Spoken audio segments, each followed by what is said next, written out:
அப்புறம் அந்த டெலகிராம், வாட்ஸ்அப்லலாம் பார்த்தீங்கன்னா, நீங்க ஒருத்தருக்கு மெசேஜ நீங்க சென்ட் பண்ணும்போது, ஃபாஸ்ட்டா டைப் பண்ணி சென்ட் பண்ணிருவீங்க. அதுக்கப்புறம் அந்த மெசேஜ பார்ப்பீங்க. அதுல ஒரு சில தவறுகள் இருக்கும். உடனே நீங்க என்ன பண்ணுவீங்க?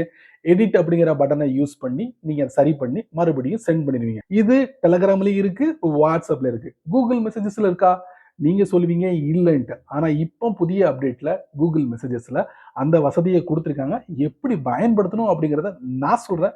நீங்க தெரிஞ்சுக்கோங்க. அதுக்கப்புறம் பாட்டம் ரைட்ல ஸ்டார்ட் சாட் ஒரு கான்டாக்ட ஓபன் பண்ணிக்கோங்க. அதுக்கப்புறம் ஆர்சிஎஸ் மெசேஜ். நான் ஃபார் எக்ஸாம்பிளுக்கு ஒரு மெசேஜ டைப் பண்ணிக்கிட்டேன். இப்போ நான் சென்ட் பண்றேன். அச்சச்சோ! தப்பா அனுப்பிட்டோமே.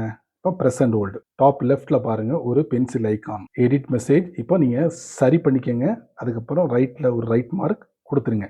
டன். எடிட்டட் டைம் எல்லாமே டிஸ்ப்ளே ஆயிடுச்சு. மெசேஜையும் நம்ம சரி பண்ணியாச்சு. வீடியோ பார்த்தீங்களா? இந்த மாதிரி சின்ன சின்ன விஷயங்கள நீங்க தெரிஞ்சுக்கணும்னு ஆசைப்பட்டீங்கன்னா, வழக்கம் போல நம்ம சேனல ஃபாலோ பண்ணுங்க.